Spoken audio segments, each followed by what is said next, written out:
Assalamualaikum warahmatullahi wabarakatuh. Teman-teman, terima kasih sudah mengunjungi channel ini. Hari ini saya ingin ajak kalian explore satu titik penting di Yogyakarta, yaitu Masjid Gede Mataram. Masjid Gede Mataram adalah masjid yang berbeda dengan Masjid Gede Jogja, dan ini adalah tempat yang sangat penting terutama di sejarah kerajaan Mataram Islam. Itu di belakang ada pintu utamanya. Kita akan masuk ke dalam. Yuk, berangkat. Prapteng taman samya medhik puspitarum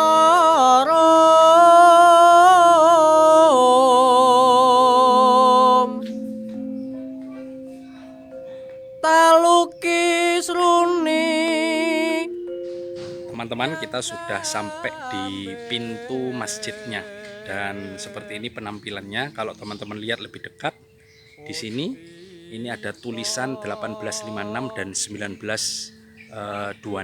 Ini adalah angka yang menunjukkan kapan masjid ini dibangun. Jadi ceritanya teman-teman, dulu ada seorang raja Pajang yang mengadakan sayembara untuk membunuh orang yang dibencinya.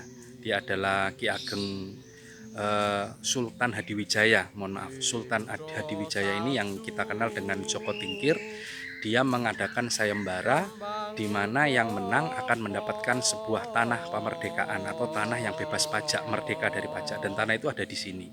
Ternyata yang bisa melaksanakan sayembara untuk membunuh orang itu adalah Ki Ageng Pemanahan dan anaknya, yaitu Panembahan Senopati. Akhirnya tempat ini kemudian dihadiahkan untuk dua orang ini. Dibangun 1856 ini oleh ayahnya Ki Ageng Pemanahan, dan kemudian nanti diperbaiki oleh Sultan Agung di tahun 1926. Jadi ini adalah sejarah yang sangat penting untuk kerajaan Mataram, karena disinilah kemudian kerajaan Mataram Islam bermula. Jadi dari hadiah tanah kemerdekaan tadi yang diberikan oleh Joko Tingkir atau Sultan Hadiwijaya kepada Ki Ageng Pemanahan dan anaknya Panembahan Senopati, kemudian berdiri kerajaan Mataram Islam, yang kalau kita belajar sejarah, raja pertamanya adalah Panembahan Senopati, dan itu adalah awal mula kerajaan Islam di tanah Jawa. Dan yang menarik adalah Ki Ageng Pemanahan itu adalah murid dari Sunan Kalijogo, teman-teman. Jadi ada banyak hal di sini yang kemudian menjadi warisan sejarah dari Sultan Kalijogo. Salah satunya adalah nanti kita bisa lihat adanya simbol-simbol Islam. Kenapa kok dakwahnya pakai simbol? Karena waktu itu kita kenal Nusantara ini adalah beragama animisme, dinamisme, menyembah batu, menyembah pohon, kemudian Hindu, Buddha, dan seterusnya. Maka untuk membuat dakwah yang smooth, yang kalem, yang lembut, maka kemudian Sultan Ki Ageng Pemanahan yang muridnya Sunan Kalijogo ini kemudian membuat simbol-simbol supaya Islam ini mudah diterima dan tidak bertentangan. Habis ini kita mau lihat bagaimana model pagernya ya. Model pagernya itu ternyata juga sumbangan dari orang-orang Hindu. Masya Allah, bagaimana ceritanya kita lihat. Nah ini teman-teman, ini adalah model gerbang utama dari Masjid Gede Mataram. Yang kalian lihat memang kalau dilihat dari luar kayaknya orang mengira ini kayak pura begitu ya. Nah, sampai ke sana, sampai ke sana, sampai ke sana terus begitu ya.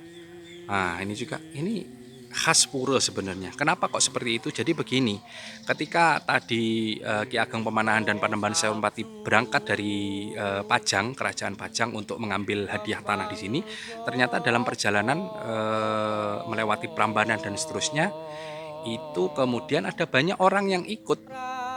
Salah satunya memang gerombolan atau rombongan orang-orang beragama Hindu. Mereka nanya, kalau Ki Ageng Pemanahan bangun masjid, lah saya nyumbang apa? Akhirnya kemudian Sunan Kalijogo lah yang kemudian memberi kesempatan. Ki Ageng Pemanahan nanya ke gurunya Sunan Kalijogo, ini gimana ini orang-orang mau nyumbang untuk masjid. Maka kemudian diberi izin orang-orang Hindu untuk membangun pagernya. Akhirnya yang terjadi ya seperti ini. Pagernya bernuansa seperti pura. Masya Allah. Puspita mlathi lan menur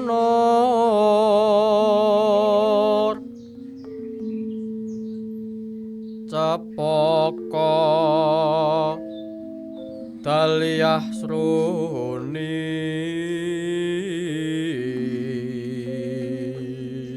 Nah, teman-teman, kita sekarang sudah ada di area halaman dalam Masjid Gede Mataram.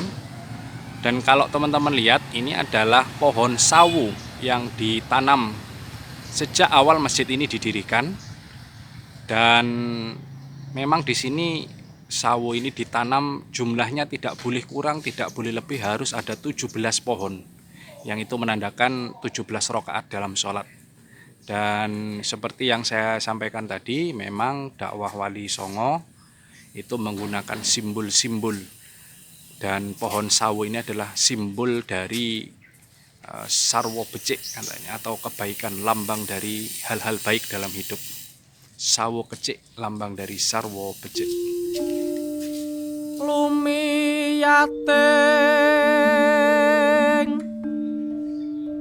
kang pala lumaris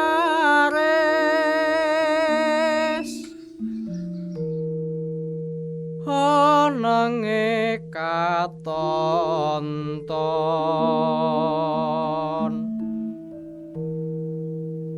nanggih wau dateng pepatihe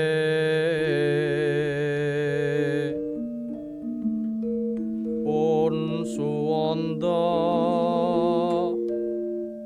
tan katon nindhihi temah seribu pati kumambang ingkang loh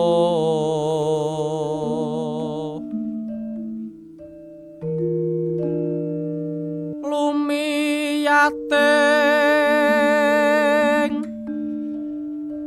kang pala lumaris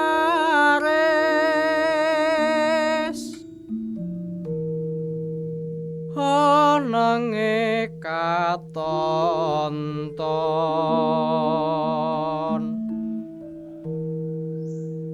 nanggih wau dateng pepatihe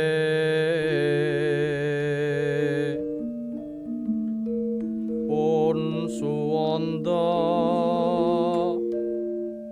tan katon nindhihi temah seribu pati kumambang ingkang loh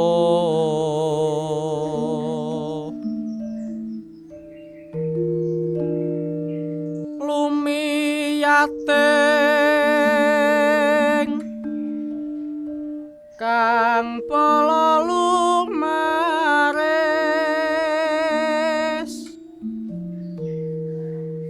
hanenge katonton.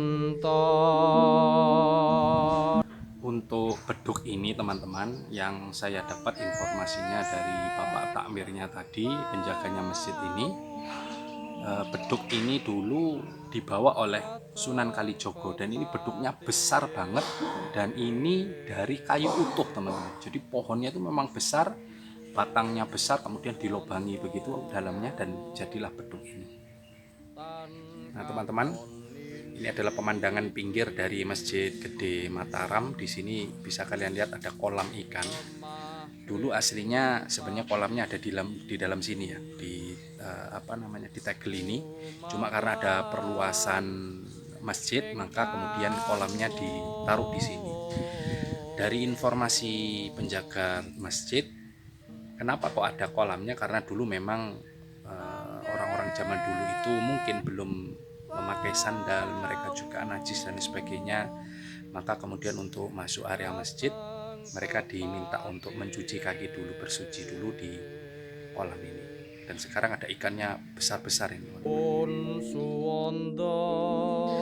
Terima kasih teman-teman semua sudah mengikuti video saya sampai selesai. Mudah-mudahan kegiatan explore ini bermanfaat untuk kita. Dan terima kasih sudah hadir di channel saya. Jangan lupa klik subscribe, like, tinggalkan kolom komentar, terutama kalau ada kesalahan ngomong ya. Dan jangan lupa kalau kalian suka dengan video ini, share di sosial media kalian. Terima kasih. Assalamualaikum warahmatullahi wabarakatuh.